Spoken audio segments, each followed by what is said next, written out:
I feel like without this school, I'm not going to be able to get the proper education I need for my future.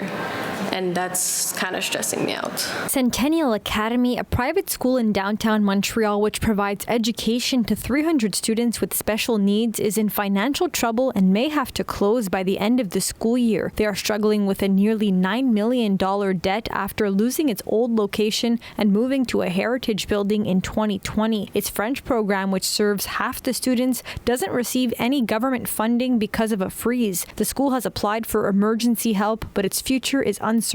Parents are worried because there are few other schools like Centennial, they say. You're talking to distressed parents who've tried everything, and they found a solution with Centennial. It would be a pity to have such a wonderful school close its doors, and then that you face the fact that you have to go back to a system that wasn't working.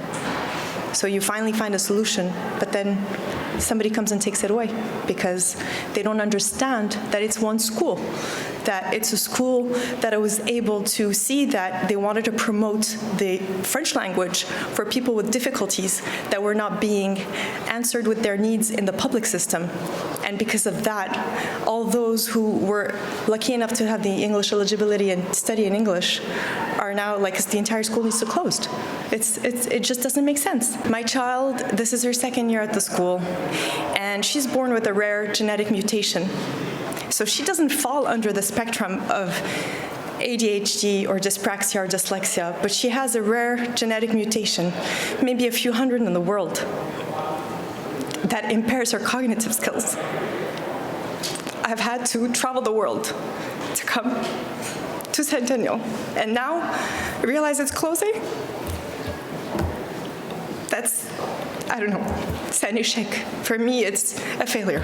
So we have to find a solution and find a way to get the school to stay open. Quebec Liberal MNA for Westmount St. Louis, Jennifer Macarone, along with the Save Centennial Coalition, is calling on the Legault government to act fast. Education Minister Bernard Drainville did accept to meet with the group, who were in Quebec City on Wednesday. The school has been in talks with the government since September. Macarone says there is hope for a short-term solution, but it's a long-term solution that's needed. The real solution to ensure the longevity of this school on both sides is to extend the contract that allows them to have a partially subsidized francophone sector so that they can be self-sufficient. If we do not save Centennial, we are abandoning these families, we are abandoning these students, and we are abandoning many people that can contribute to the vitality of our province.